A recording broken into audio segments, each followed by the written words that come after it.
are back with another edition of The Drive presented by oddschecker.com. It is myself, Geoff Fienberg, with Andy Lack. Both of us. First time in a while, we double bang a winner here, Steven Yeager. We talked about him glowingly on last week's edition of The Drive, so it's nice to cash in, get a little money as we head towards Masters season. Maybe for some of you, like myself, did some mistakes with March Madness, so it's not as much Jaeger money as you would have hoped, but a winner is a winner. Andy, we remain in Texas at the Valero. Yeah, we sure do. I'm ready to lose all of my Jaeger money on a young, tall Swedish drink of water this week who is in full ignorance is bliss mode and doesn't even know what's coming, Geoff, right? Like, I think I have talked myself into this narrative that the fact that Jaeger has never, or that Ludvig has never had to make that drive down Magnolia Lane, that he's going to be able to be more focused on the present, right? Like, you think about Rory, just for an example, and he's probably the far end of the spectrum. But like, it's the classic look ahead in spots that we always talk about in team sports. And that doesn't mean, Rory's performed well the week before majors, but for all these Rorys, Homas, Morikawas, Fitzpatricks, all of these great players in this field, like, the Masters week is so unique and so different and so singular. And you'd have to be a total psychopath robot to not be they think about that Thursday all season. Okay. And so I have somehow talked myself into the guy that doesn't even know what's coming. He doesn't even know what's coming. He doesn't even know what's ahead of him. All he knows is I'm going to Texas for the first time since I became a pro, where I played college golf. So, a little way of alluding that I'm going to be wasting a lot of money on our guy this week, Jeffrey. I'm very much in favor of Ludvig. He personally, Valero 7,500 yards, par 72, all that fun stuff. You better be able to hit your irons, drive it straight. That's exactly what Ludvig does. I would combat a little bit of what you said that does have me concerned. Well, not concerned, but like curious about how these higher end players will perform this week, Andy. There was a time where the good players did not play the week before the majors because Tiger didn't play the week before the majors, and Tiger seemingly clearly had so much success doing that, and you copycatted because everyone wanted to be like Tiger. These new players have kind of realized you want to be in form. You actually want to be winning, like hot, and that form carries over, and that's exactly where you want to be. We have this potpourri of players here, like Rory, Colin, Max, Jordan.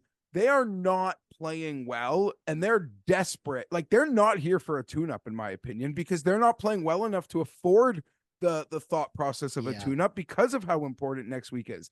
I think it's actually going to be it's been a lot of long shots this year, and I'm stepping in front of it with Ludvig, as are you, but I actually think it's going to be a very hyper-competitive situation, potentially, that I'm watching there with those guys. Most years, handful of years ago, for sure, I fade the top entirely the week before major. Now, with these guys, everyone's got to find it. Now, it's hard. I'm not saying they will, but if any of their ceilings start to click, then a lot of this field is in trouble. I am more scared of the top than normal the week before a major because I think these guys are desperate to find some brilliance. Yeah. No, I do agree with you. And like, even the Rory example, Rory's played phenomenally before majors in the past. Now, he's played phenomenally before other majors than the Masters. He's not played as well the week before the Masters as he has the week before other majors, which probably plays quite nicely into the narrative of this Masters week is the one that's really, really in his head. Rory doesn't have a top 10 this year. It's the weirdest stat. I saw Shane Bacon tweet it today. Yeah, maybe I should have known that. He won in Dubai. Yeah, I know, but still, for the PGA Tour season, he's been up a few times. I think that is kind of polarizing, and certainly the Masters would play into Rory's head. That's a big weight that he's carrying. Carrying next week. All these guys, but they're desperate to find the form. And they all desperately Have to. So that's sort of where my head is at. Rory, to your point, he's played in so many majors. He's had success. Obviously, it's been a while with the 4 championships, but he's contended so much that there's not a situation that you can't find something for in the past from Rory in terms of how he played leading up into a major. Right? Like he's had every gamut from winning the week before majors to being horrible before the week the majors and everything in between, probably multiple times. So there's a good there's a track record on how Rory's performed at majors, coming in all sorts of lead-in ways, because I mean he's just been around for so long and obviously been so good. Hideki would be the player here that I think is priced fairly. His statistically, it's eye-popping. That would be the guy that maybe would now the dip in the Ludvig number. Checking out this odds checker grid, it's gotten crushed pretty hard, Andy. Almost like 25, almost like 25-30% from this morning. So for me, I'd make the case that currently right now the 20-1s on Hideki would probably be my favorite bet if I had to pivot off that. And then we sort of head into how do you got, moving down the board? Let's just say Billy Horschel and Alex Noren's TV time on Sunday did no favors for people who wanted to bet them on Monday. Yeah. Yeah. Did you get in on Ludvig real quick? Did you bet a 14 or 16 before? Yeah, I did. I did. I did too, but I thought the opener was short on Ludvig. There weren't a lot of guys that I wanted to. I don't trust Ludvig and Hideki are the only players under 30-1 that I can trust right now. Yeah. Houston's been known for either the top or the long shots. That range in the middle that I normally like to sort of pepper all over. Historically, not the greatest track record in Houston, but obviously I mentioned Hideki in the eye-popping stats. Is there any of these guys that you would curiously like to see pop? And Morikawa's number has drifted significantly, Andy. Opening up the odds checker grid, it's at 28-1. I swear when I bet Ludvig at 16 this morning, Colin was like right behind him at 20. So no one wants a piece of that, but you'd think if he can start flushing it again, that can work. Do you have any thoughts? Who do you trust the most out of this group? The Spieth, the Homa, the Matt, the Fitzy, the Collins, who? Probably Spieth. Just because I believe there is a unquantifiable thing that happens to him in Texas when we get into master season that he is able to conjure. I mean, Spieth's not playing great. This has not been the first time that Spieth has entered a major not playing great, and he's been able to pull a rabbit out of somewhere and figure things out. And I think that there is, again, something that happens to him on these types of golf courses that brings out his best golf. So probably Spieth.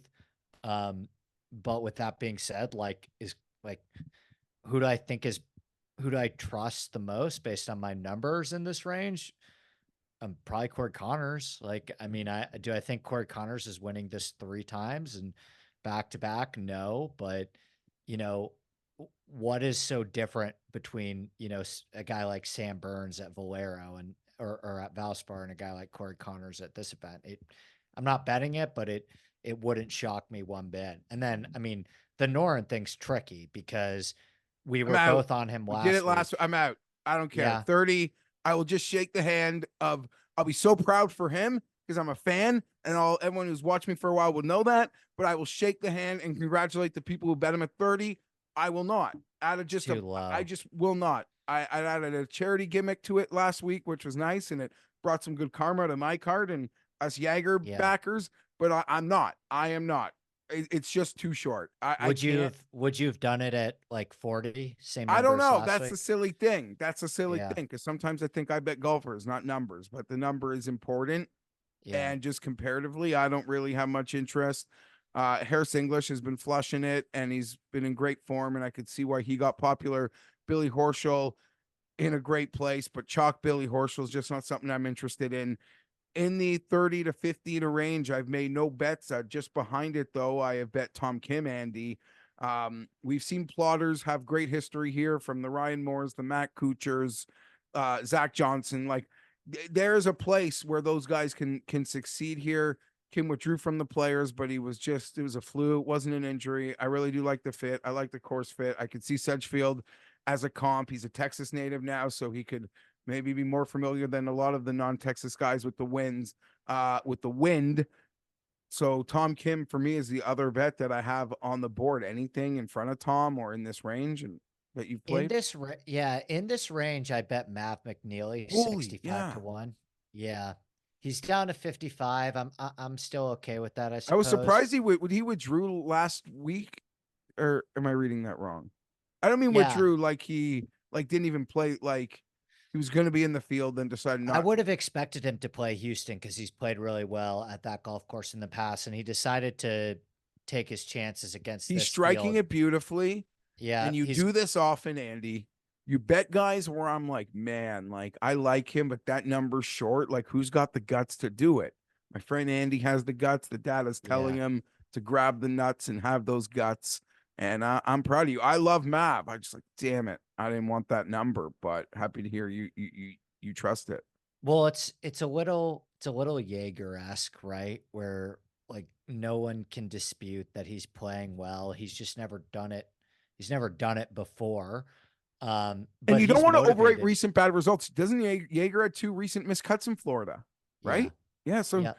Yep. yeah, he's striking it lovely. Credit to you for I guess pulling that Not only one. that, I mean, if you like, we both bet Ludvig, who's in the Masters, but if you look at 8 of the last 11 winners, the week before the Masters were not previously qualified. So a lot of the time, I don't think the you're field's been this top heavy. Like, there's more true, names here than true, the and week before the Masters. Corey Connors was in, Jordan Spieth was in. The biggest outright golf hit of my life, JJ Spawn 210 to 1 was not in. Um, but I would say that Mav McNeely, Alex Noren, Christian Bezadenhout, Keith Mitchell, those are probably the best guys in this field, not qualified for the Masters. Now, again, counter argument to that is like the same reason why you don't bet teams in the NFL just because they're in a must-win spot, right? It's like, well, there's a reason they're in a must-win spot. If they wanted to, Yeah. they would. That's a So lovely storyline. Like, I love that. Even when like the most jabroni guys win, just to see that now they're in the Masters, you're so happy for everyone. That's a fun storyline Sunday as guys do try to grab that spot the week before. I have not made another bet, I guess, in this range. Have you? I got a couple of right around 100, and I'm gonna try to throw some bombs this week as well. yeah, I bet the glove, Lucas Glover, 80 to 1. My numbers just continue to That's a big suggest that number. he's Tiger Woods. Yeah. I would say this. I think you should play Lucas Glover on golf courses that Corey Connors plays well. Their skill sets are incredibly similar. In fact, Glover actually has a much better short game than Corey Connors too. So I'm a huge fan of Lucas Glover this week. Statistically, my numbers always seem to say that he's a phenomenal play. It worked out for us well at the Valspar. And I mean, yes, he's always viable to lose a bajillion strokes putting. But I think is a really good spot that should be able to separate his tee to green play. So yeah, I mean, the bets I made were Ludvig 14, Mav 65, Glover 80. So I've got room to maybe add another guy. Yeah, I can't do my I've bet Ludwig, I've bet Tom Kim, but I'm swimming around. Like I know the data points to Glover, but I'm a sucker for like what I think Nikolai Højgaard is and can Yeah. be, and the long and straight just gets it for me here. So he's a guy I'm swimming around. I have to admit that KH Lee, he's a big hit or miss guy. Like there's either a miscut or a nice little run. A lot of last week was around the green. He's 100 to 1 on that odds checker grid. I'm gonna mispronounce the name. Rio, your boy Yeah. has Me and Wiley did a whole thing on this on the show this morning. Hisatsune, I think. Hisatsune. I think I is thought it was I thought it was Hisatsune. I think the emphasis is on the A. Hitsatsune. Hisatsune. So he's got my interest as well. I'll botch it again. I promise. And Adam Svensson, 150 to 1. He's been showing some life lately. So I'm not going to make all those bets. Obviously, when you can't bet them all, but those are the players that I'm thinking of to supplement my Tom Kim and Ludvig wagers. And I don't know, you got a long shot, and let's get out of here. No long shots yet. Andrew Novak, I think is going to play well, but I haven't made a bet on him. Vic No, just Perez, another Glover. one.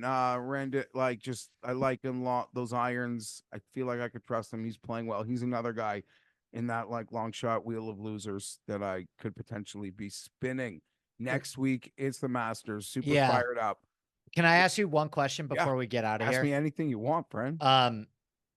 Of the guys that have something to prove this week, like Rory, Hideki, Spieth, Homa, Fitzpatrick, Morikawa. I suppose you could. I throw don't think Tommy Hideki and has something to prove. I'd put him in the Ludvig category. You're right. You're right. You're like right. he's one of because no. The way I should phrase this question is, of that group, is there anything you would need to see this week that would make you say like, okay, game on?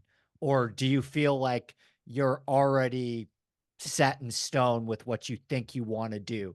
Or is something that could happen? Is there something that could happen this week at Valero that would make you be like, okay, yeah, I'm changing my opinion on this guy's ability to win the Masters had after what I saw this week, or do you feel pretty? Yeah, so there's there. I guess we'll say one. There's one because I kind of been staring at because the number just seems big, and honestly, you could say the same about things that I could see at Doral. Like if I see Dustin striping it, I could be ready to do that. But I'll tell you, maybe it'd be Colin Morikawa because I just opened the odds checker master grid and he's as high as 40 to 1. And if he starts showing full flush mode and wants to be that flusher, that like ceiling high end, like all time great flusher that he's shown to be in the past, then I might get my fingers might get greasy on a 40 to 1 before next week. Who for you?